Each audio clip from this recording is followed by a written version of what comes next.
Hello students, आप सभी का स्वागत है आपका अपने YouTube channel A to Z NCERT facts में। NTPC previous year MCQ series का आज हमारा 11 जून 2025 का ऑल शिफ्ट का 80 प्लस जीके एमसीक्यू करने का इरादा है, जिसका सेट नंबर 5 में आप सभी अभी आप हैं।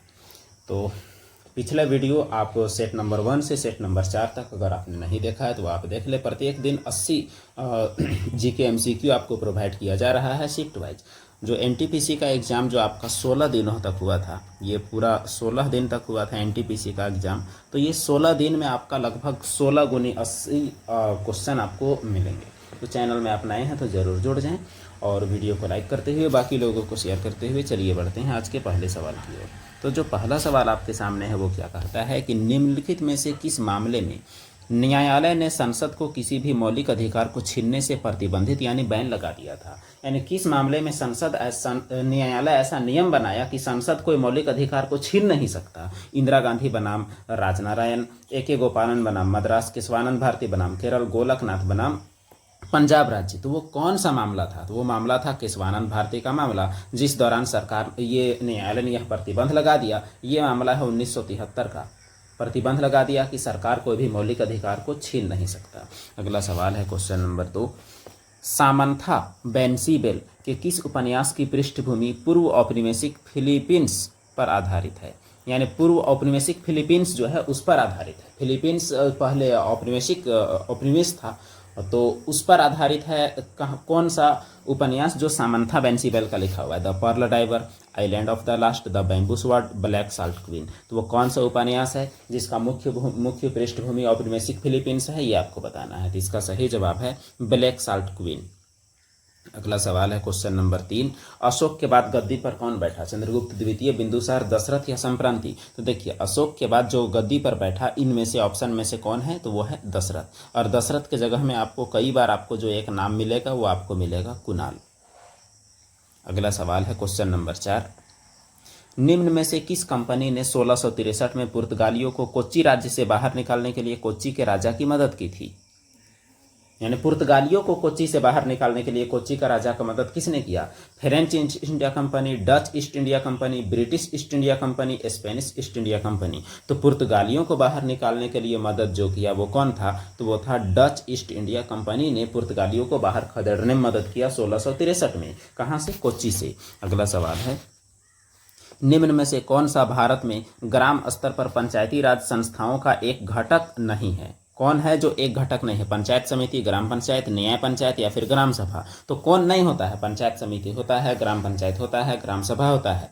न्याय पंचायत तो आपका कहीं होता नहीं है, तो इसलिए आपका 5वां का जवाब। अच्छा, ये एक मिनट यहाँ आप थोड़ा सा कंफ्यूज हो सकते हैं। यहाँ जो ग्राम स्तर का बात किया है, तो जैसे जो आपका पंचायत समिति होता है, तो पंचायत समिति प्रखंड स्तरीय है। यही है आपका मेन क्लू।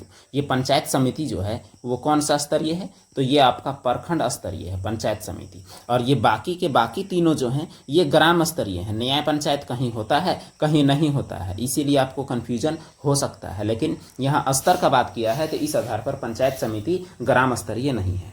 अगला सवाल, 13 फरवरी 2025 को भारत कोकिला सरोजिनी नायडू की स्मृति में कौन सा दिवस मनाया गया? तो यहाँ आपका देखिए, यह डे पूछने का एक तरीका है। राष्ट्रीय महिला लेखक दिवस, राष्ट्रीय महिला स्वतंत्रता दिवस, राष्ट्रीय महिला दिवस, राष्ट्रीय महिला नेता दिवस। तो 13 फरवरी को क्या मनाया जाता है? बेसिकली यही सवाल है। तो मनाया जाता है राष्ट्रीय महिला दिवस। और अंतर्राष्ट्रीय महिला दिवस मनाया जाता है कब? तो 8 मार्च। ये है अंतर्राष्ट्रीय महिला दिवस। और जो आपका 13 फरवरी है, इस दिन को क्या मनाया जाता है? तो राष्ट्रीय महिला दिवस। यही फर्क है दोनों में। अगला सवाल है क्वेश्चन नंबर 7। निम्न में से किस राष्ट्रीय उद्यान को विश्व का एकमात्र तैरता हुआ राष्ट्रीय उद्यान माना जाता है? सुंदरवन, केबुल लामजाओ, भीतरकनिका या मन्नार की खाड़ी? तो ये श्रेय जाता है किसको? तो केबुल लामजाओ राष्ट्रीय उद्यान विश्व का एकमात्र तैरता हुआ उद्यान है जो पूर्वोत्तर भारत में स्थित है। अगला सवाल है क्वेश्चन नंबर 8। निम्न में से कौन सा keyboard shortcut Windows 11 operating system में फाइल फोल्डर्स को नेविगेट करने, क्रिएट करने के लिए फाइल एक्सप्लोरर ओपन करता है? यानी फाइल एक्सप्लोरर को ओपन करने के लिए Windows plus E, control shift N, alt tab. तो किससे फाइल एक्सप्लोरर ओपन होता है? फाइल फोल्डर्स नेविगेट करने और क्रिएट करने के लिए। तो सही जवाब है विंडोज के साथ अगर आप ई दबाते हैं तो फिर फाइल एक्सप्लोरर आपका ओपन होता है। अगला सवाल है, ब्रिटिश समाज सुधारों का एक महत्वपूर्ण परिणाम क्या था? शिक्षा में गिरावट, जातिगत शक्ति में वृद्धि, धार्मिक कट्टरवाद का प्रसार, सार्वजनिक जीवन में महिलाओं का उदय। जो ब्रिटिशों ने समाज में सुधार किया, इसका मेन परिणाम क्या हुआ? तो इसका परिणाम हुआ कि सार्वजनिक जीवन में महिलाएं भी आगे बढ़ी और महिलाओं का भी अपना एक वजूद बना। अगला प्रश्न है, अभिक्रिया 2H2 + O2 और जल जिसमें बनता है H2 के 5 मोल और O2 के 2 मोल मिलाए जाएं तो सीमांत अभिकर्मक कौन सा है? देखिए यहाँ सीमांत अभिकर्मक का क्या कॉन्सेप्ट है वो आपको बताएं। ये आपका 2H2 हुआ, ये आपका O2 हुआ और फिर बना क्या? तो बना आपका 2H2O। अब उसके बाद यहाँ कहता है H2 के 5 मोल मिलाया जाए, ये आपका कितना है? 5 है और O2 का कितना मोल है? 2 है। तो बोलता है कि सीमांत अभिकर्मक कौन है? तो इसमें कुछ नहीं है, जो मात्रा में कम होता है वो सीमांत अभिकर्मक होता है। इसलिए सीमांत अभिकर्मक कौन हो जाएगा? जो मात्रा में कम होगा, लिमिटिंग रिएजेंट सीमांत अभिकर्मक इसे कहा जाता है। तो इसमें आपका कौन हुआ? तो ऑक्सीजन हुआ, इसलिए सीमांत अभिकर्मक आपका कौन हो जाएगा? तो ऑक्सीजन हो जाएगा। अगला सवाल, पाक जलडमरू मध्य किसका प्रवेश द्वार है? पर्शियन खाड़ी, खंबात खाड़ी, अरब सागर, बंगाल की खाड़ी। तो पाक जलडमरू मध्य आपको पता है कि भारत श्रीलंका के बीच ये है, तो इधर आपका बंगाल की खाड़ी, तो बंगाल की खाड़ी का ये प्रवेश द्वार हो सकता है। तो किसका प्रवेश द्वार है? बंगाल की खाड़ी का प्रवेश द्वार है पाक जलडमरू मध्य। निम्न में से किस कृषि पद्धति को केरल में पोनम और ओडिशा में पोडू कहा जाता है? स्थानांतरित वृक्षारोपण, निर्वाह या वाणिज्यिक? तो केरल में पोनम और ओडिशा में पोडू किसे कहा जाता है? तो स्थानांतरित कृषि का ही तो अलग अलग नाम रहता है जगह जगह में, तो यही है आपका वो। अगला सवाल है, ग्लाइको अपघटन में कौन सा एंजाइम यानी ग्लूकोज के टूटने में फ्रक्टोज 6 फास्फेट की दर सीमांत फास्फेरिलन यानी रेट लिमिटिंग फॉस्फोरिलेशन को उत्प्रेरित करता है? तो pyruvate kinase, glyceraldehyde 3 phosphate dehydrogenase या फास्फोफ्रक्टोकाइनेज या फिर हेक्सोकाइनेज। यहाँ उत्प्रेरण का बात किया है कि जो अभिक्रिया दिया हुआ है जिसमें फ्रक्टोज ग्लाइको अपघटन होता है किसका? फ्रक्टोज 6 फास्फेट का, तो उसको उत्प्रेरित कौन करता है? यही है सवाल। तो इसका सही जवाब उत्प्रेरित कौन करता है? तो इसे PFK1 करता है यानी फास्फोफ्रक्टोकाइनेज। तो ये सब सवाल कहीं ना कहीं ये जटिल का श्रेणी में तो आएंगे ही। अगला सवाल है, MS एक्सेल 365 में पेज ब्रेक सेट करने से आप क्या नियंत्रित कर सकते हैं? जो पेज ब्रेक होता है, जैसे आपका यहाँ पर आप देख सकते हैं पेज ब्रेक, यहाँ पर जो पेज ब्रेक आपको दिख रहा है, तो ऐसा पेज ब्रेक का क्या मतलब है? प्रिंट करने योग्य मार्जिन का अधिकतम आकार, वर्कशीट प्रिंट किए गए पेजों में पेज कहाँ स्प्लिट होगी, कहाँ बटेगी, प्रिंट करने से पहले कहाँ फार्मूलों की पुनः गणना की जाएगी, प्रत्येक पेज पर हेडर कहाँ दिखाई देगा। तो डिसाइड ये होता है कि पेज कहाँ स्प्लिट होगी, कहाँ पर पेज ब्रेक होगा। क्वेश्चन नंबर 14 का जवाब क्या हो जाएगा? तो 14 का जवाब आपका बी हो जाएगा। रसोई घर में बेकिंग सोडा का उपयोग कौन सा नहीं है? अग्निशामक, प्रतिअम्ल, खमीर या खाद्य रंग के लिए? तो बेकिंग सोडा का प्रयोग कभी भी रंग के लिए तो नहीं होता है, बाकी अन्य चीज़ों के लिए होता है, अग्निशामक में, एंटाइसिड में, खमीर उठाने वाले कारक में, लेकिन रंग के लिए नहीं होता है। निम्न में से कौन सा सुशीर वाद्य नहीं है जिससे फूंक कर नहीं बजाया जाता है? सितार, पुंगी, बांसुरी या फिर शहनाई? तो फूंक कर नहीं बजाया जाने वाला कौन है? तो वह है आपका सितार, क्योंकि उसमें होता है तार। अगला सवाल है क्वेश्चन नंबर 17, निम्न में से कौन सा विकल्प ऐसे अंतर्निहित डेटा संरचना का सर्वोत्तम वर्णन करता है जो MS एक्सेल जैसी इलेक्ट्रॉनिक स्प्रेडशीट का आधार बनता है? यानी स्प्रेडशीट का आधार कौन बनता है, यही बताना है। सेल्स को बनाने के लिए एक दूसरे को प्रतिच्छेदित करने वाली रो और स्तंभ से बना एक द्विमीय ग्रिड, या अंतर संबंधी टेबल्स फील्ड के साथ रेशनल डेटाबेस, या डेटा को नोड शाखाओं में व्यवस्थित करने वाली पदानुक्रमित वृक्ष संरचना, या एक टेक्स्ट डॉक्यूमेंट में समान डेटा प्रविष्टियों का रैखिक अनुक्रम। देखिए उसमें होता क्या है, ग्रिड कुछ इस प्रकार का आपका ग्रिड होता है, यानी रो और कॉलम आपका होता है। तो रो और कॉलम जो आपका इस प्रकार से अगर हो रहा है तो रो और कॉलम का इंटरसेप्शन है, इसका मतलब ऑप्शन ए है। अगला सवाल, अप्रैल 2025 तक के अनुसार भारत में भारतीय रिजर्व बैंक के कार्यालय कितने जगह में है? कुल मिला के ये सवाल है, भारतीय रिजर्व बैंक कार्यालय कितने जगह में है? 33, 30, 28 या 34? तो रिजर्व बैंक के कार्यालय कितने जगहों पर हैं? तो भारत में कुल 33 जगह पे हैं। अगला सवाल, संसदीय प्रणाली शासनात्मक निरंकुशता को क्यों रोकती है? यानी संसदीय प्रणाली में निरंकुश लोग क्यों नहीं होते, शासक निरंकुश क्यों नहीं होता? क्योंकि प्रधानमंत्री के पास असीमित शक्ति, क्योंकि सेना शासन में हस्तक्षेप कर सकती है, क्योंकि न्यायपालिका न्यायपालिका बिना किसी जांच कार्यकारिणी निर्णयों को रद्द कर सकती है, क्योंकि अधिशासी प्राधिकार संसद के प्रति जवाबदेह मंत्रियों के बीच वितरित होता है। तो निरंकुश कोई क्यों नहीं होता है, इसका कारण है ऑप्शन नंबर डी, क्योंकि जो यानी उसमें अधिशासी प्राधिकार संसद के प्रति जवाबदेह मंत्रियों के समूह के बीच वितरित होता है, यानी जवाबदेह केवल एक आदमी नहीं बल्कि बहुत सारे आदमी होते हैं, इसीलिए निरंकुशता नहीं होती। भारत में 12 वर्षों तक रहने वाला कोई व्यक्ति 12 वर्षों तक रहने वाला कोई विदेशी व्यक्ति भारतीय नागरिकता कैसे प्राप्त कर सकता है? वंश पंजीकरण, नागरिकीकरण या फिर जन्म द्वारा। तो 12 साल से ज़्यादा रहने वाला व्यक्ति नागरिकीकरण की प्रक्रिया द्वारा भारत का नागरिक बन सकता है। अगला सवाल है क्वेश्चन नंबर 21। निम्न में से कौन सा कथन एमएस वर्ड में एक ही डॉक्यूमेंट में एक नई क्रमांकित लिस्ट इंसर्ट करने पर पिछली लिस्ट से क्रमांकन जारी रखने संबंधी व्यवहार का उचित वर्णन करता है? यानी कह रहा है कि एमएस वर्ड के एक ही डॉक्यूमेंट में एक नया चीज हम लोग ऐड करेंगे, एक लिस्ट ऐड करेंगे और पिछली लिस्ट से क्रमांकन जारी रहेगा। यानी जैसे एक लिस्ट ऐड करेंगे और उसमें जो एडेड लिस्ट रहेगा उससे नंबरिंग उसका जारी रहेगा। तो कैसे, ये आपको बताना है। एमएस वर्ड डिफॉल्ट रूप से पिछली लिस्ट से क्रमांकन अनुक्रम को स्वचालित रूप से जारी रखता है, या क्रमांकन जारी रखना केवल तब संभव है जो दोनों लिस्ट बिल्कुल समान क्रमांकन स्टाइल और स्तर का उपयोग, यानी दोनों में समानता हो, या एमएस वर्ड नई लिस्ट के लिए स्वचालित रूप से क्रमांकन को 1 से शुरू करता है और पिछले वाला से जारी करने का कोई तरीका नहीं है, या एमएस वर्ड में नई लिस्ट बनाने समय कंटिन्यू फ्रॉम प्रीवियस लिस्ट विकल्प देता है जिसे चुनने से काम बन जाता है। तो सही जवाब है, अगर आपको ऐसा करना है तो ऑप्शन नंबर डी के अनुसार आपको चुनना पड़ेगा वो ऑप्शन जिससे पिछला लिस्ट से ही आपका चलता हुआ रहेगा। जैसे आपका पिछला लिस्ट है 1 से 10, तो उसी से अगर आपको आगे बढ़ाना है 11 से, तो आपको continue from previous list option चुनना पड़ेगा नई लिस्ट बनाने समय। अगला सवाल है, चाली, रामदानी और झुमरा जैसे स्वतंत्र नृत्य निम्न में से किस नृत्य शैली से जुड़े हुए हैं? भरतनाट्यम, मणिपुरी, छऊ या फिर सत्रिया? तो चाली, रामदानी और झुमरा जैसे नृत्य जो हैं ये जुड़े हुए हैं किससे? तो ये सत्रिया से जुड़े हुए हैं। और ये सत्रिया कहाँ का है? तो ये सत्रिया आपका असम का है। अगला सवाल, कभी कभी समाचारों में आने वाला पूंजी पर्याप्तता अनुपात यानी कैपिटल एडिक्वेसी रेशियो किससे संबंधित है? सरकारी बजट, बैंकिंग परिचालन, व्यापार परिचालन, राज्यों का बाहरी उधार। तो पूंजी पर्याप्तता अनुपात किससे संबंधित है? तो ये संबंधित है बैंकिंग से संबंधित है। ये चीज किससे संबंधित है? तो बैंकिंग से। पूंजी पर्याप्तता अनुपात यानी कितना पूंजी किसके पास होना चाहिए। अगला सवाल है, बैंक चलाने के लिए 1918 में खेड़ा सत्याग्रह के दौरान किस नेता ने महात्मा गांधी का सहयोग किया? लाला लाजपत राय, सुभाष चंद्र बोस, राजकुमार शुक्ला, सरदार वल्लभ भाई पटेल। तो इसका सही जवाब है सरदार वल्लभ भाई पटेल। और सरदार वल्लभ भाई पटेल खेड़ा आंदोलन में महात्मा गांधी के विशेष सहयोगी रहे।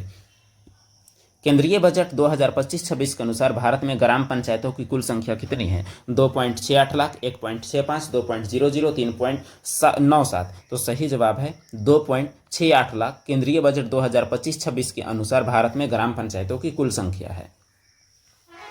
कौन सा हड़प्पा स्थल जुते हुए खेत का सबूत देता है? मोहनजोदड़ो, लोथल, धौलावीरा या कालीबंगा? तो जुते हुए खेत का सबूत कहीं से मिला है तो कालीबंगा। ऐसे कालीबंगा का शाब्दिक अर्थ क्या होता है? काली रंग की चूड़ियां। अगला सवाल है, पश्चिमी घाट के पश्चिमी भाग में गहन वर्षा किस प्रकार के घटना का कारण होता है? संवहनीय, वाताग्र, चक्रवाती या पर्वतीय? तो यहाँ पर देखिए पश्चिमी घाट का पश्चिमी भाग यानी पश्चिमी घाट का ये पश्चिमी भाग का ही बात किया है। तो यहाँ बारिश किस वजह से होती है? तो यहाँ बारिश पर्वतीय वजह से होती है। क्यों? क्योंकि यहाँ पर पहाड़ उठा हुआ है और यहाँ पर जब पहाड़ से टकराता है हवा तो यहाँ पर बारिश होता है। तो ये पर्वतीय वर्षा के एक उदाहरण है।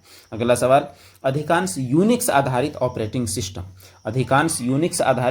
सिस्टम में यदि फाइल पहले से मौजूद नहीं है तो खाली फाइल क्रिएट करने के लिए किस कमांड का उपयोग करते हैं? CP, MKDIR, TOUH या MK फाइल? तो यूनिक्स में अब यदि फाइल पहले से मौजूद नहीं है तो खाली फाइल क्रिएट करने के लिए कौन से कमांड का उपयोग करते हैं? तो इसका सही जवाब आपका है टच कमांड का उपयोग करते हैं। ये थोड़ा अजीब लग सकता है क्योंकि यूनिक्स का यूज हम लोग बहुत कम करते हैं, स्कूलों में होता है।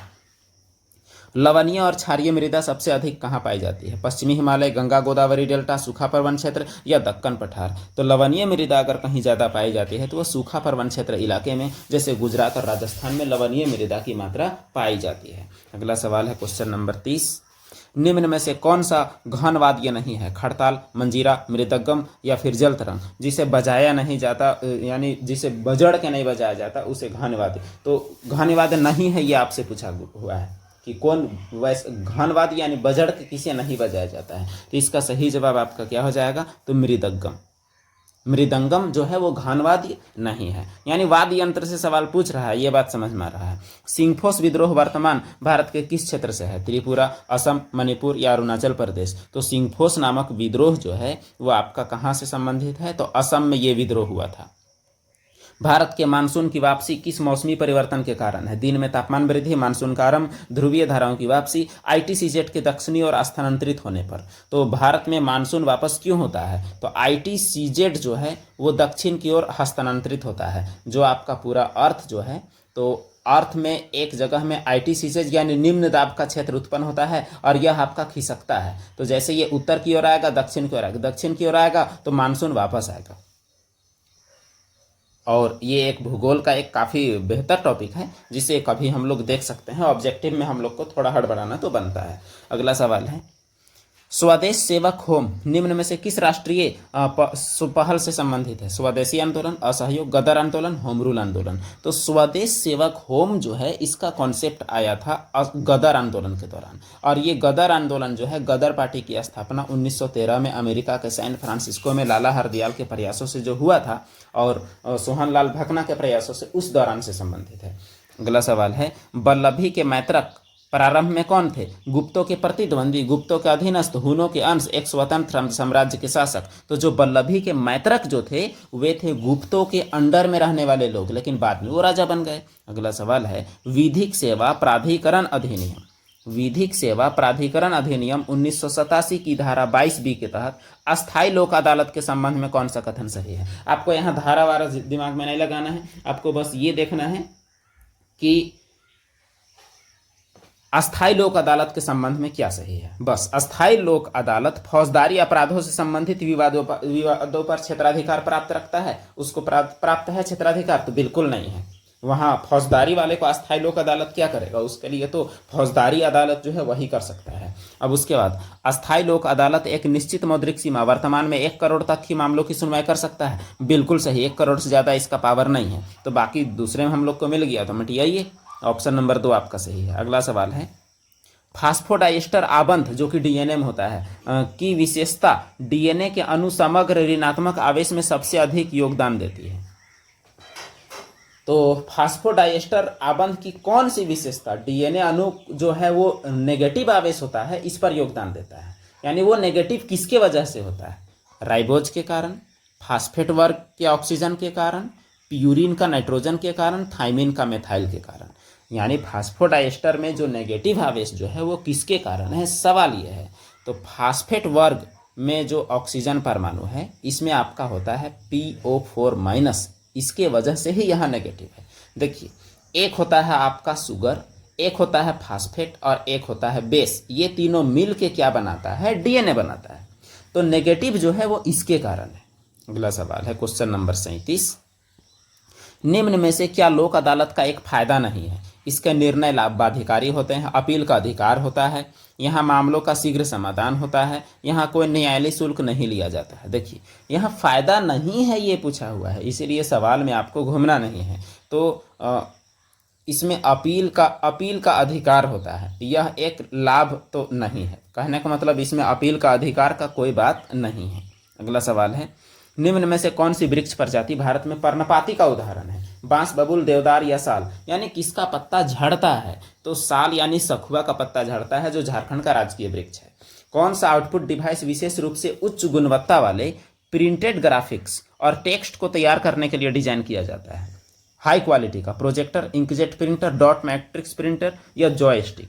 तो बहुत ही हाई क्वालिटी में प्रिंटिंग के लिए क्या इस्तेमाल करेंगे, ये सवाल पूछा है। तो वो है इंकजेट प्रिंटर जो है वो सबसे हाई क्वालिटी में आपका यानी उच्च गुणवत्ता वाला जो टेक्स्ट तैयार करने के लिए इसका इस्तेमाल किया जाता है। अगला सवाल है, विंडोज 10 फाइल एक्सप्लोरर में आप फाइलों को उनके प्रकार के आधार पर कैसे समूहित कर सकते हैं? जैसे वीडियो एक जगह, पीडीएफ एक जगह, ऐसा। तो सॉर्ट बाय का ऑप्शन करके नेम, या व्यू टैब में डिटेल्स, या एक ही प्रकार के फाइलों का नाम बदलें, या ग्रुप बाय करके टाइप। तो क्या होगा, उसको एक ही जगह अरेंज करने के लिए सबसे बेस्ट तरीका तो ग्रुप बाय कीजिए और वहाँ टाइप सेलेक्ट कीजिए, तो टाइप वाइज आपका हो जाएगा, यानी उससे टाइप के आधार पर आपका रहेगा, तो एक किस्म का फाइल एक जगह रहेगा। अगला सवाल है, जब आप एमएस वर्ड में फॉर्मेट पेंटर टूल का उपयोग करते हैं तो क्या होता है? चयनित टेक्स्ट डिलीट, फॉर्मेटिंग जैसे फॉन्ट कलर या टेक्स्ट के एक हिस्से दूसरे हिस्से में कॉपी करता है, पेज ओरिएंटेशन या हाइपरलिंक इंसर्ट करता है। तो फॉर्मेट पेंट टूल जो है वो क्या करता है, सवाल यही है। तो देखिए इसमें तो फॉर्मेटिंग होगा, जैसे फॉन्ट कलर ये सभी चेंज होगा, क्योंकि वहाँ फॉर्मेट पेंटर टूल में आपका और क्या हो सकता है, पेज ओरिएंटेशन का कोई ताल्लुक नहीं है, हाइपरलिंक का तो अलग ही कहानी है, ये कंट्रोल+K से इंसर्ट होता है। अगला सवाल है, विश्व स्वास्थ्य संगठन के 2021 के आंकड़ों के अनुसार भारत में जन्म के समय जीवन प्रत्याशा क्या है? 67 3, 65 3, 72 1 या 70 8? यानी भारत में लाइफ स्पेन कितना है, भारत के लोग कितना दिन जीते हैं? तो सही जवाब है कितना, 1 मिनट, सही जवाब है आपका 67.3 साल। ये आपको याद रखना है, यह स्टैटिक है। दिसंबर 2024 में संपूर्ण भारत डॉक्टर मनमोहन सिंह के निधन पर शोकमग्न था। डॉक्टर मनमोहन सिंह पहली बार किस वर्ष भारत के प्रधानमंत्री बने? 99, 2001, 1991, 2004। तो पहली बार प्रधानमंत्री कब बने थे? तो वो 2004 में बने थे। अगला सवाल, 1833 का चार्टर के द्वारा भारत में एक अलग विधि आयोग बनाया गया, मद्रास में एक पृथक सर्वोच्च न्यायालय बनाया गया, संघीय न्यायालय बनाया गया, दिल्ली में अलग विधानसभा बनाया गया। तो उस चार्टर एक्ट में आखिर क्या हुआ था? तो भारत में एक विधि आयोग बनाया गया था जिसका अध्यक्ष मैकाले था। अगला सवाल है, लघुवाद न्यायालय के संबंध में कौन सा कथन सही है? जो छोटे मोटे विवाद को देखते हैं उसकी बात हो रही है। ये न्याय पंचायतों की अपीलों पर सुनवाई कर सकते हैं, इनके निर्णय अंतिम होते हैं, लेकिन उच्च न्यायालय के संशोधन के अधीन है। इन्हें सभी राज्य में एक ही नाम से जाना जाता है। ये मुख्य रूप से छोटे फौजदारी मामलों का निपटान करते हैं। तो लघुवाद न्यायालय का क्या कॉन्सेप्ट है? तो सही जवाब है, इनके निर्णय अंतिम होते हैं, लेकिन हाईकोर्ट इसका संशोधन कर सकता है। अगला सवाल, MS वर्ड 365 में सिलेक्ट किए गए टेक्स्ट को बोल्ड करने के लिए क्या करेंगे? Ctrl+U, Ctrl+D, Ctrl+V, Ctrl+I। तो बोल्ड करने के लिए हम लोग Ctrl+B करेंगे। बाकी Ctrl+D से डायलॉग बॉक्स, U से अंडरलाइन, I से इटालिक होता है। अगला सवाल, निम्न में से कौन सी नदी राजस्थान से बहती है? लूनी, तापी, तीस्ता, झेलम। तो लूनी नदी जो है वो राजस्थान से होकर बहती है। राजस्थान से बहने वाली सबसे बड़ी नदी कौन सी है? तो लूनी है। भारत का कौन सा राज्य भूटान, बांग्लादेश के साथ अपनी सीमा साझा करता है? मेघालय, सिक्किम, मिजोरम या फिर असम? तो भूटान और बांग्लादेश दोनों के साथ, भूटान बांग्लादेश दोनों के साथ कौन सा राज्य अपना सीमा साझा करता है? ये सवाल पूछा गया। भूटान बांग्लादेश, ये आपको दिमाग में रखना है। तो इसका सही जवाब जो आपका हो जाएगा ये असम है। ये दोनों तरफ है, इधर बांग्लादेश भी और इधर भूटान भी। मस्की अशोक शिलालेख भारत के किस राज्य में है, जो कि गंधार कला वाले थे? कर्नाटक, बिहार, उड़ीसा या फिर आंध्र प्रदेश? तो मस्की अशोक शिलालेख भारत के किस राज्य में स्थित हैं? तो इसका सही जवाब है ये कर्नाटक में स्थित है, मस्की अशोक शिलालेख, जिसका खोज बाद में हुआ है। अगला सवाल है, एल्युमिनियम के अंतर्गत अज्ञात तत्व, जैसे मेंडलीफ अपना आवर्त सारणी में जो जगह छोड़ दिया था, तो एल्युमिनियम के जैसे गुण वाला जो अज्ञात तत्व था उसको क्या कहा जाता था? प्रोटो एल्युमिनियम, नियो एल्युमिनियम, एका एल्युमिनियम, मेटा एल्युमिनियम? तो उसका सही जवाब है क्या नाम दिया गया था? तो एका एल्युमिनियम।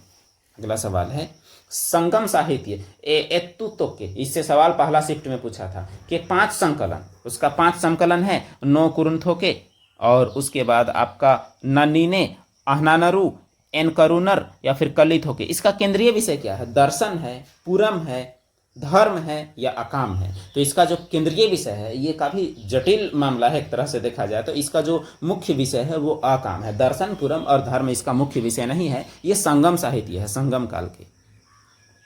अगला सवाल है, अम्लीय माध्यम में ये MnO4- प्लस Fe2+ रिएक्ट करके Mn2+ और Fe3+ बनता है। तो ये इसके लिए संतुलित अभिक्रिया आपको बताना है कि कौन सा अभिक्रिया संतुलित होगा। तो संतुलित होने के लिए आपको करना कुछ नहीं होता है, बस आपका गिनती दोनों तरफ आपको देखना होता है कि गिनती एकदम पूरी तरह से क्या होना चाहिए? तो गिनती बराबर होना चाहिए। यही है संतुलित होने का नियम। तो इसमें जो संतुलित अभिक्रिया है वो आपका हो जाएगा ऑप्शन नंबर बी। इसे आप एक बार देखें कि कैसे संतुलित है। यहाँ आपको देखना कुछ नहीं है, बस प्रत्येक तत्व का आप गिनती देख लीजिए दोनों तरफ, तो आपको केवल इसी में संतुलित मिलेगा। बाकी यहाँ ऑप्शंस आपको मिलाना पड़ेगा। जैसे यहाँ MN 1 है, यहाँ MN आपका 1 दिख रहा है, तो यहाँ भी MN आपका कितना है, तो 1 है। यहाँ FE आपका 5 है, तो यहाँ FE आपका 5 है। यहाँ 8H है, तो यहाँ भी 4 दूनी 8 है। यहाँ O आपका दिख रहा है 4 ठो, यहाँ 4 ठो O दिख रहा है, तो बस इसीलिए संतुलित है। अगला सवाल, भारत में विभिन्न राज्यों और केंद्र शासित प्रदेश के बीच राज्यसभा में सीटें आवंटित करने का प्राथमिक आधार कौन सा है? यानी किस आधार पर बटाता है राज्यसभा में कितना सीट मिलेगा? भौगोलिक क्षेत्र या फिर जनसंख्या, साक्षरता दर कि आर्थिक योगदान? तो किस प्रकार से बटाता है, ये सवाल पूछा हुआ है। तो सही जवाब है ये आबादी के अनुसार बटाता है कि कौन राज्य की आबादी कितनी है। अगला सवाल है, पावर पॉइंट में अपना कार्य सेव करने का मानक विधि क्या है? डिजाइन में सेव चुनिए, बिना सेव किए बाहर निकलिए, इंसर्ट टाइप कीजिए, या फिर सेव या कंट्रोल एस दबाएं। तो फाइल में आप जाके सेव या कंट्रोल एस दबाएं, तो क्या तरीका है? तो देखिए, फाइल में जाके सेव या फिर कंट्रोल एस दबाइएगा, आपका सेव हो जाएगा। और इसका कोई इससे बेस्ट तरीका आपका और कुछ नहीं है। भारत में नगर पालिका के प्रतिनिधियों का कार्यकाल कितना होता है? 5, 10, 7 या 3? तो नगर पालिका हो या पंचायत हो, राष्ट्रपति हो, प्रधानमंत्री हो, विधायक हो, मुख्यमंत्री हो, सबका कार्यकाल कितना है? 5 साल है।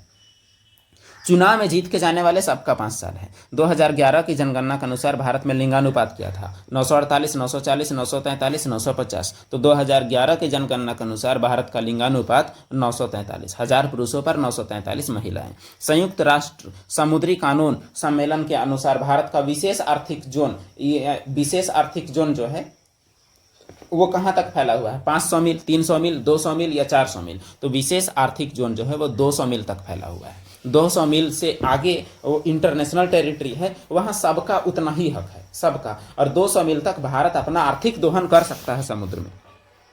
अगला सवाल है, भारतीय संविधान के 42वें संविधान संशोधन अधिनियम द्वारा राज्य नीति का कौन सा निर्देशक सिद्धांत नहीं जोड़ा गया? यानी 42वां संशोधन में पर्यावरण, वन और वन्य संरक्षण, सहकारी समितियों पर लोकतांत्रिक नियंत्रण, समान न्याय देना या गरीबों को मुफ्त कानूनी सहायता देना, उद्योगों के प्रबंधन के लिए श्रमिकों की भागीदारी सुनिश्चित करना। तो उस दौरान कौन सा संशोधन नहीं किया गया, ये पूछा हुआ है। तो ये जो सहकारी समिति वाला जो है, ये आपका कोई और संशोधन में हुआ है, ये 42वां संशोधन का नहीं है। सहकारी समितियों पर लोकतांत्रिक नियंत्रण को बढ़ावा देना, इसके अलावे बाकी 42वां संविधान संशोधन में जोड़े गए हैं। अगला सवाल है, निम्न में से कौन सी नदी भारत के महान पठार, प्रायद्वीपीय पठार का नहीं है? यमुना, नर्मदा, कृष्णा, गोदावरी। तो जो आप यमुना जो देख रहे हैं ये उत्तर भारत की नदी है, बाकी नर्मदा, कृष्णा, गोदावरी ये आपका प्रायद्वीपीय पठार का नदी है। प्रायद्वीपीय पठार मतलब इसके इधर का नदी। अगला सवाल है, कृषि के विकास के लिए मोहम्मद बिन तुगलक द्वारा खोले गए विभाग का क्या नाम था? दीवाने कोही, दीवाने विजारत, दीवाने कजा या दीवाने रसालत? तो कृषि विभाग का नाम मोहम्मद बिन तुगलक के टाइम में क्या था? सवाल ये है। तो जवाब ये है कि दीवाने कोही उस टाइम कृषि विभाग को कहा जाता था, कृषि डेवलपमेंट के लिए खोले गए विभाग का नाम को। अगला सवाल है, सुभाष चंद्र बोस के कार्यभार संभालने से पहले इंडियन नेशनल आर्मी का नेता कौन? मोहन सिंह, शाहनवाज खान, प्राणनाथ थापर, जियाउर रहमान? तो सही जवाब है मोहन सिंह। मोहन सिंह जो हैं वो कैप्टन मोहन सिंह सुभाष चंद्र बोस से पहले इंडियन नेशनल आर्मी का प्रमुख नेता हुआ करते थे। अगला सवाल है question number 62, east India company के निम्न में से किस एक्ट के द्वारा यह अनिवार्य किया गया कि ब्रिटिश भारतीय क्षेत्र में सिविल कर्मचारियों का चयन कंपटीशन के आधार पर होगा? यानी कंपटीशन के आधार पर होगा, सेवा क्या बोलते हैं, IAS IPS जो उस दौरान सिमिलर कह सकते हैं आप। कौन सा एक्ट में लाया गया कि ब्रिटिश भारतीय क्षेत्र यानी यहाँ जो चुनाव लड़ेंगे उनके लिए? तो चार्टर 93, चार्टर 13, 1784 या 1853? तो किस में ऐसा किया गया, ये चीज पूछा गया है। तो सही जवाब हो जाएगा इसका चार्टर अधिनियम 1853 में ये प्रावधान लाया गया। नंबर 63 आपके सामने सवाल यहाँ कहता है, भारतीय संविधान के किस अनुच्छेद के तहत उच्च न्यायालय रीट जारी करके अपने मूल क्षेत्राधिकार का उपयोग करता है? 245, 231, 226 या 32? तो यहाँ साफ साफ पूछा हुआ है उच्च न्यायालय की बात। तो उच्च न्यायालय आर्टिकल 226 के तहत रीट जारी करता है, और जो सुप्रीम कोर्ट है, सर्वोच्च न्यायालय, उच्चतम न्यायालय, वो आर्टिकल 32 के तहत रीट जारी करता है। तो रीट जारी करने का अलग अलग अधिकार है, दोनों का अलग अलग आर्टिकल के तहत। ये रहा क्वेश्चन नंबर 63 का जवाब ऑप्शन नंबर सी। अगला सवाल है क्वेश्चन नंबर 64, विश्व व्यापार संगठन के संबंध में कौन सा कथन सही है? WTO समझौता अंतर्राष्ट्रीय व्यापार को सुविधाजनक बनाने के लिए वस्तुओं के साथ सेवाओं के व्यापार को भी कवर करता है, यानी वस्तु और सेवा दोनों का व्यापार देखता है। इसका उद्देश्य टैरिफ के साथ साथ नॉन टैरिफ बाधाओं को दूर करना और सभी सदस्य देशों को अधिक बाजार पहुंच प्रदान करना है। भारत ने आयात मात्रात्मक प्रतिबंध हटाकर टैरिफ दरों को कम करके WTO में किए गए व्यापार के उदारीकरण के प्रति अपनी प्रतिबद्धताओं को बनाए रखा है। अब बताना है कि इसमें से क्या क्या सही है। तो बात यह है कि ये तीनों कथन सही हैं, इसीलिए जवाब आपका ऑप्शन नंबर डी हो जाएगा। केवल तीन, यहाँ तीनों के तीनों सही, इसीलिए केवल एक या दो ऐसा कुछ नहीं है। अगला सवाल है, खाली जगह के कारण 17वीं शताब्दी में कोरोमंडल तट पर the Dutch east India company के व्यापार में उल्लेखनीय वृद्धि दर्ज की गई। तो डच ईस्ट इंडिया कंपनी जो तमिलनाडु के कोरोमंडल तट पर कारोबार करती थी, तो व्यापार में वृद्धि किस कारण दर्ज की गई थी 17वीं शताब्दी में?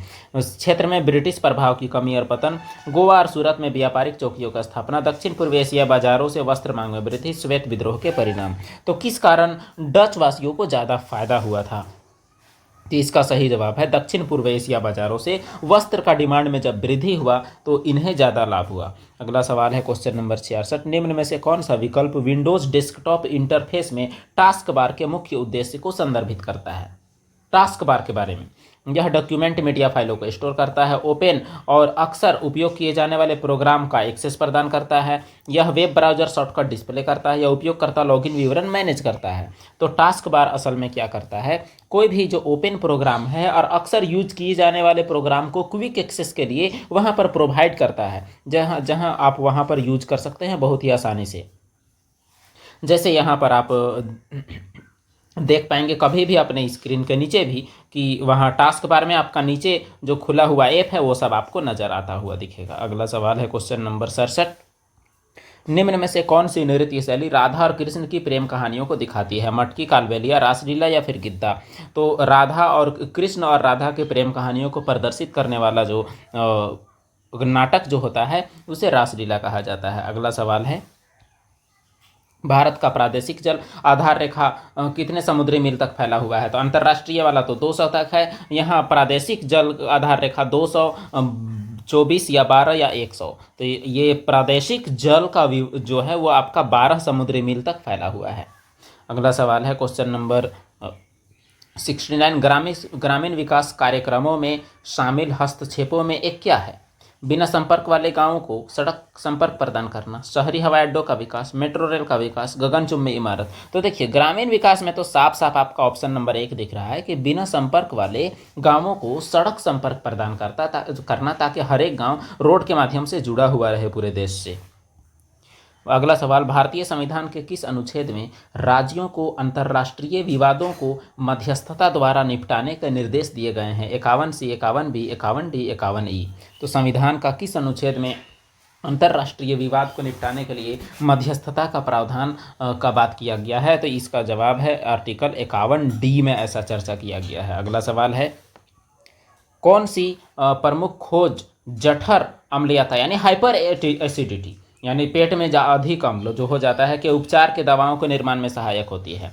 पाचन में एंजाइमों की भूमिका, पेट के एसिड को बेअसर करने के लिए एंटीबायोटिक दवा, हिस्टामाइन पेट के एसिड स्राव को उत्तेजित करना, या पेट में मौजूद हाइड्रोक्लोरिक एसिड? यानी कौन सा खोज के वजह से जो हाइपर एसिडिटी का उपचार का दवा का निर्माण संभव हो पाया है? तो इसका जवाब है हिस्टामाइन पेट में एसिड स्राव को उत्तेजित करता है, यानी उस पर कंट्रोल किया जाता है जो एसिड का स्राव को कम करे, तब जाके इससे आपका पेट का अम्लता दूर होता है और छार खाने से वो तत्काल राहत है।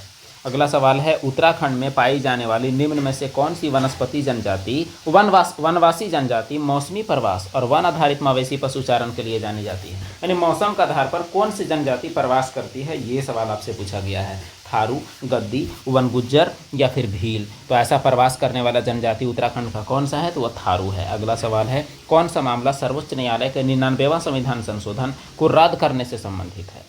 यह 99वां संविधान संशोधन है जिसको NJAC बोला जाता है। इसी में आपका पूरा NJAC जो है इसी का फुल फॉर्म में सब कुछ है। Supreme Court advocate on record association case, Minerva Mills, Golaknath, Kesavananda Bharati. तो देखिए ऐसा है, ये सभी केस तो 99वां का नहीं है, इतना आपको पता होना चाहिए, क्योंकि 73वां संविधान संशोधन आपका हुआ है कब, तो 1991 में, 91 नहीं सॉरी 1993 में 73वां संविधान संशोधन। तो इसका मतलब 99वां तो इधर आपका नहीं हुआ होगा, ईयर दिया हुआ है, तो इसीलिए आपका ये हो जाएगा जवाब ऑप्शन नंबर 1। घनत्व का सूत्र क्या है, द्रव्यमान बटे आयतन, आयतन बटे द्रव्यमान, द्रव्यमान गुने आयतन, भार बटे आयतन। तो जो घनत्व जो होता है उसका सूत्र यहाँ पूछा हुआ है द्रव्यमान बटे आयतन। मास पर यूनिट वॉल्यूम, डेंसिटी जो होता है वो मास पर यूनिट वॉल्यूम होता है, ये आपको याद रखना है। अगला सवाल है क्वेश्चन नंबर 75। कंप्यूटर मेमोरी के संदर्भ में रैम और रोम के संदर्भ में कौन सा सही है। रैम को राइट नहीं किया जा सकता, केवल रीड कर सकते हैं। रैम नॉन वोलाटाइल, रोम वोलाटाइल। रोम रैम से तेज है। रैम सक्रिय प्रोग्राम के लिए डेटा को अस्थायी रूप से जमा करता है और रोम फर्मवेयर को अस्थायी रूप से संग्रहित करता है। तो इसमें साफ साफ लिखा हुआ है ऑप्शन नंबर डी में कि रैम जो है वो टेम्पोररी है और रोम जो है वो क्या है, परमानेंट है। अगला सवाल है, प्लाज्मोडियम का कौन सा अद्वितीय गुण मलेरिया को आवधिक ज्वर वाला एक चक्रीय रोग बनाता है, यानी बार बार लौट के आने वाला रोग बना देता है। प्लाज्मोडियम का कौन सा गुण, मच्छर काटने से अनवरत प्रवेश, पर्यावरण में निरंतर पुनः संक्रमण, केवल यकृत कोशिकाओं का संक्रमण, आरबीसी संविधान और प्रत्येक कुछ दिनों में अविस्मोचन। तो इसका क्या कारण है कि ये बार बार इसका फीवर लौट आता है। इसका फीवर ऑप्शन नंबर 4 में जो कारण दिया हुआ है, आरबीसी संविधान और कुछ दिनों में फिर से अविस्मोचन जो होता है, वहाँ फिर से कुछ रिलीज होता है वहाँ से कोई केमिकल, उसी के वजह से आपका दोबारा ये लौट आता है। अगला सवाल है क्वेश्चन नंबर 77। निम्न में से कौन सा विकल्प भारत के कुछ भागों में दक्षिण पश्चिम मानसून के दौरान वर्षा के अस्थायी विराम का सर्वोत्तम व्याख्या करता है, यानी कुल मिला के जो मानसून का जो विच्छेदन जो होता है उसके बारे में पूछता है। पूर्वी गर्त, मानसून में रुकावट, क्रॉस इक्वेटोरियल सर्ज, उपोष्ण कटिबंधीय जेट हस्तक्षेप। तो किस कारण मानसून में रुकावट होता है, तो देखिए यहाँ तो ऑप्शन ही दिया हुआ है मानसून में रुकावट। इसे हम लोग मानसून विच्छेद भी कहा जाता है, मानसून विच्छेद। तो कोई भी नाम हो, बात तो आपका वही पढ़ने वाला है। अगला सवाल है, MS एक्सेल 365 में किसी वर्कबुक को शीघ्रता से सेव करने के लिए कौन सा शॉर्टकट है। सेव करने के लिए Ctrl+C, Ctrl+S, Ctrl+V, Ctrl+P। तो सेव करने के लिए कौन सा है, Ctrl+S। बाकी यहाँ Ctrl+C किसके लिए है, कॉपी के लिए। Ctrl+V किसके लिए है, पेस्ट के लिए। Ctrl+P किसके लिए है, प्रिंट के लिए। अगला सवाल है क्वेश्चन नंबर 79। पुस्तक छोंक्छो on food economics and society निम्न में से किसके द्वारा लिखी गई है। अभिजीत बनर्जी, सुब्रमण्यम स्वामी, शक्तिकांत दास, रघुराम राजन। ये किताब लिखा गया है किसके द्वारा, अभिजीत बनर्जी के द्वारा लिखा गया है, जो कि नोबेल प्राइज विजेता है 2019 के, भारतीय मूल के, अमेरिकी। अगला सवाल है क्वेश्चन नंबर 80। सवाल कहता है कि निम्न में से किसने बाजार सुधार को प्रभावी बनाने के लिए, प्रभावी कार्यान्वयन के लिए अधीक्षक यानी शहनाई मंडी नियुक्त की। उलूग खां, रजिया सुल्तान, अलाउद्दीन खिलजी, मोहम्मद गौरी। तो बाजार सुधार किससे संबंधित है, अलाउद्दीन खिलजी से। अलाउद्दीन खिलजी ने ही शहनाई मंडी नाम से एक बाजार अधिकारी नियुक्त किया था, बाजार में देखरेख करने के लिए। अगला सवाल, निम्न में से किसने ब्रिटिश नील बगान मालिकों के विरुद्ध बारासात विद्रोह के नाम से प्रसिद्ध सक्रिय असहयोग का नेतृत्व किया। टीटू मीर, सिद्धू मुर्मू, दूदू मियाँ, हाजी शरीयतुल्लाह। तो सही जवाब है इसका टीटू मीर नामक एक आंदोलनकारी ने नील बगान मालिकों के खिलाफ बारासात विद्रोह के नाम से एक असहयोग आंदोलन किया था। अगला सवाल, जब आप विंडोज़ पर कोई फाइल डिलीट करते हैं तो रिसाइकल बिन में जाता है, तो कौन सा सही है। फाइल को राइट क्लिक करके रीस्टोर करके उसको वापस किया जा सकता है। फाइल सिस्टम से अस्थायी रूप से हटा दी जाती है, रीस्टोर नहीं हो सकता है। सिस्टम भंडारण स्थान पर ले जाया जाता है, लेकिन अस्थायी रूप से फाइल लॉक रहती है, उसे आगे एक्सेस या डिलीट नहीं किया जा सकता। तो देखिए राइट क्लिक करके उसको वापस कर सकते हैं रीस्टोर में, रिसाइकल बिन का वही मतलब है। अगला सवाल है क्वेश्चन नंबर 83 और आज का आखिरी सवाल।